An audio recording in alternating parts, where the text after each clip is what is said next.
Bismillahirrahmanirrahim. Assalamualaikum warahmatullahi wabarakatuh. Alhamdulillah, kita berjumpa lagi di video kali ini. Kita akan membahas mengenai cara membaca alat ukur besaran pokok. Sebelum kita mulai, alangkah baiknya kita berdoa terlebih dahulu agar apa yang kita pelajari hari ini diberikan kemudahan dan diberikan keberkahan oleh Allah Subhanahu wa taala. Oke, berdoa dimulai. Selesai.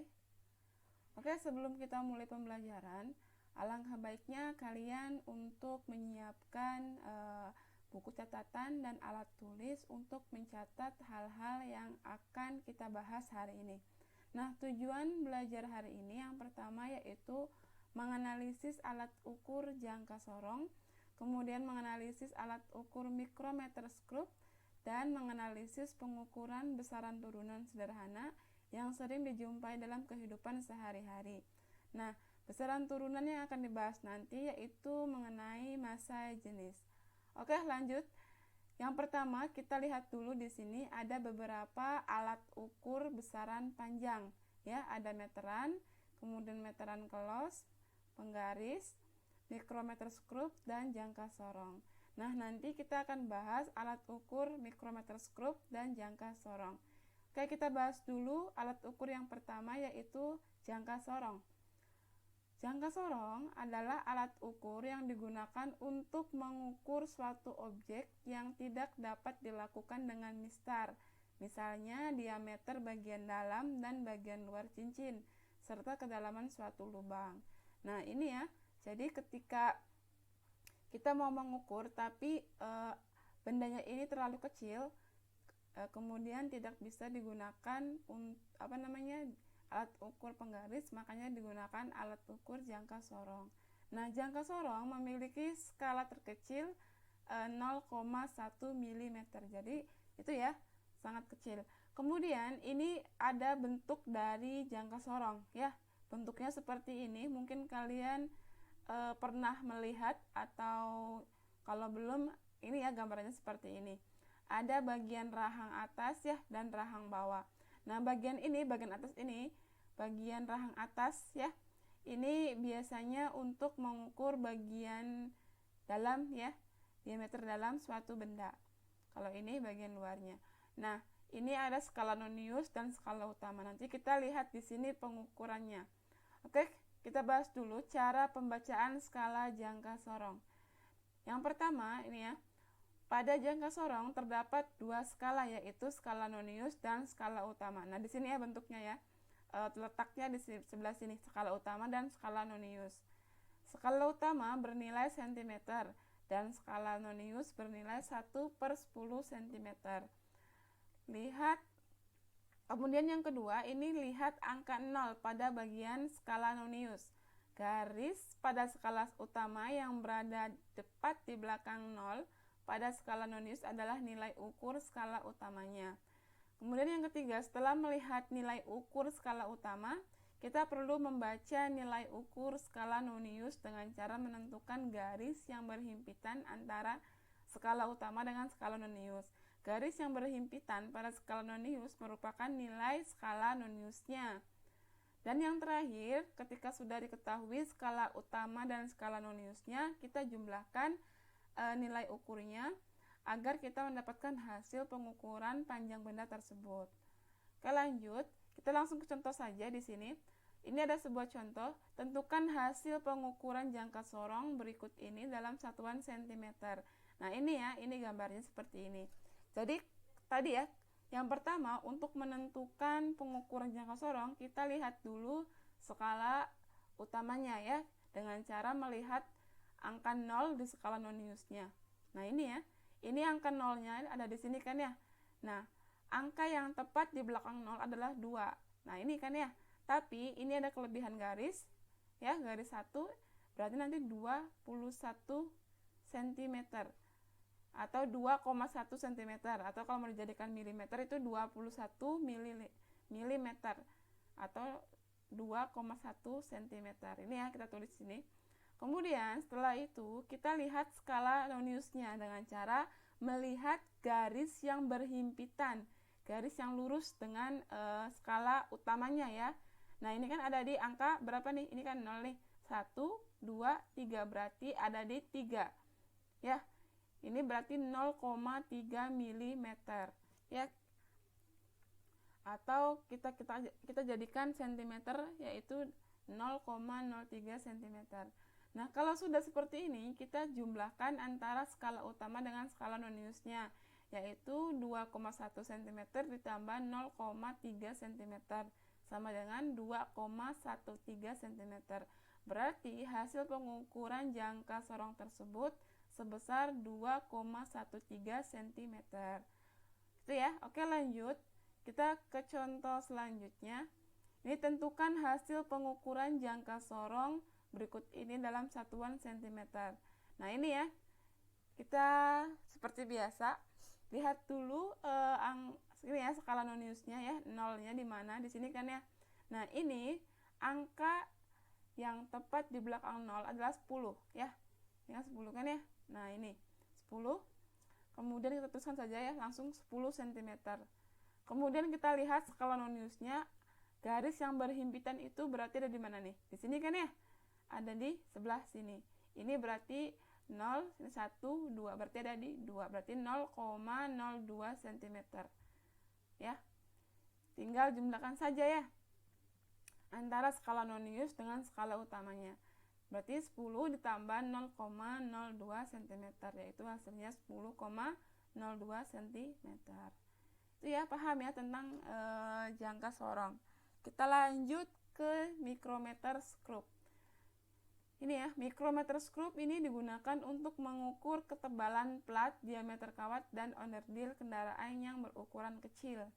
Jadi digunakan micrometer screw. Nah, jadi alat ini cukup akurat untuk menghitung benda dengan ukuran kecil karena memiliki presisi 10 kali lipat dari jangka sorong. Jadi ini lebih kecil lagi dari jangka sorong ya. Itu ya.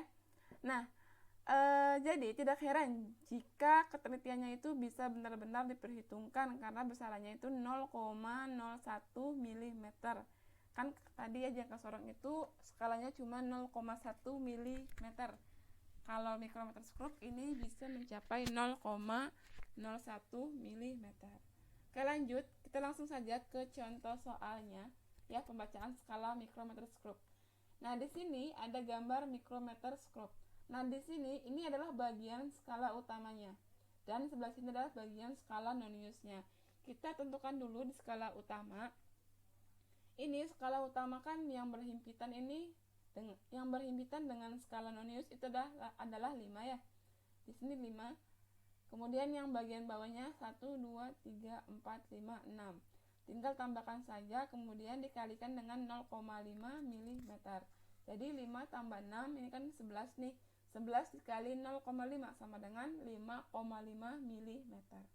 Itu skala utamanya. Kalau sudah, kita tentukan skala noniusnya di sini. Ini skala noniusnya. Kita lihat garis yang lurus dengan skala utamanya. Ini kan ya. Ini yang paling lurus nih. Di sini.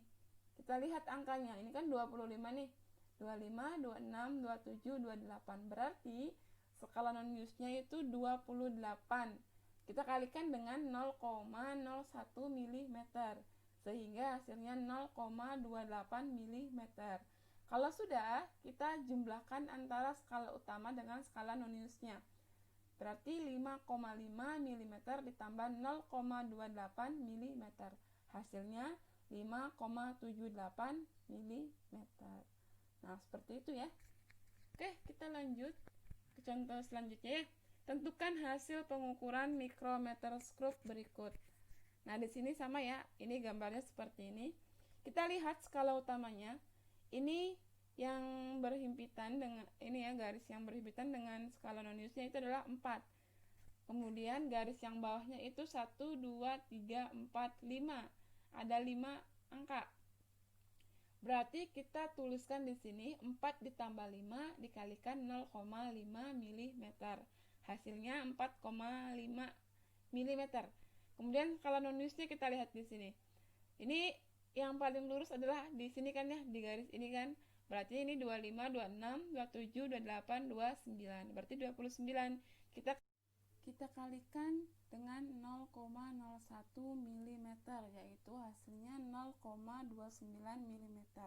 Nah, kalau sudah, kita tinggal tambahkan saja antara skala utama dengan skala noniusnya, yaitu 4,5 ditambah 0,29, hasilnya 4,79 mm. Nah, itu ya, paham ya? Oke, kita lanjut. Di sini ada stopwatch analog. Ini adalah alat ukur besaran waktu ya. Ini stopwatch, bentuknya seperti ini. Kalau kalian sudah pernah lihat ya. Nah, ini bagian tengah ini menunjukkan skala menitnya. Ya. Ini menunjukkan menit. Nah, kalau bagian luarnya atau bagian ini ya, pinggirnya, ini menunjukkan skala detiknya atau skala secondnya. Nah, kalau kita mau tahu di sini untuk angka yang di sini, ini kan jarum jamnya ini menunjukkan ke angka 2 ya. Ini 1 2 ya. 1 2. Oke, kemudian ini di jarum yang di luarnya, di skala detiknya itu menunjukkan ke angka 8 ya. 1 2 3 4 5 6 7 8. Berarti ini 8 second. Jadi skala utama ini ya, skala menitnya itu 2 menit, skala detiknya itu 8 second. Berarti totalnya itu 2 menit 8 detik. Atau kalau kita mau jadikan ke satuan second, itu sama dengan 128 second. Oke, paham ya? Ini tentang stopwatch analog. Kita lanjut mengenai massa jenis. Ini adalah besaran turunan ya. Kenapa besaran turunan? Karena ini diturunkan dari besaran pokok panjang dan besaran pokok ini ya, massa. Oke, massa jenis adalah ukuran kerapatan massa setiap satuan volume benda. Semakin besar massa jenis benda, maka semakin besar pula massa setiap volumenya. Nah, di sini ada persamaan atau rumus dari massa jenis. Nah, ini lambang dari massa jenis ya, atau disebut dengan Rho. Rho sama dengan M per V. Massa jenis sama dengan massa per volume. Ini ya keterangannya di sini. Massa jenis satuannya kilogram per meter kubik, atau bisa juga pakai yang gram per sentimeter kubik. Nah, kalau massa, ini massa benda, satuannya kilogram atau juga bisa gram ya. Kemudian volume. Volume ini satuannya meter kubik atau sentimeter kubik. Itu ya. Coba kita langsung saja ke contoh soalnya. Di sini ada contoh Edo melarutkan 20 gram gula ke dalam 2 liter air. Berapakah massa jenis zat tersebut dalam satuan gram per liter dan satuan gram per sentimeter kubik? Jadi kita ini ya, cari dalam satuan gram per liter dan satuan gram per sentimeter kubik.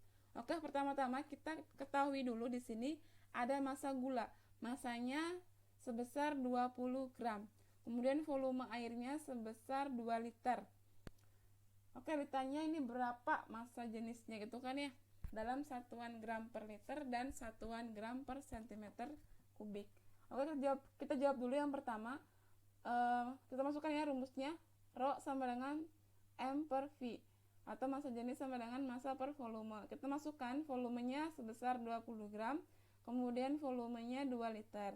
20 dibagi 2 sama dengan 10 gram per liter. Berarti dalam satuan gram per liter itu sebesar 10.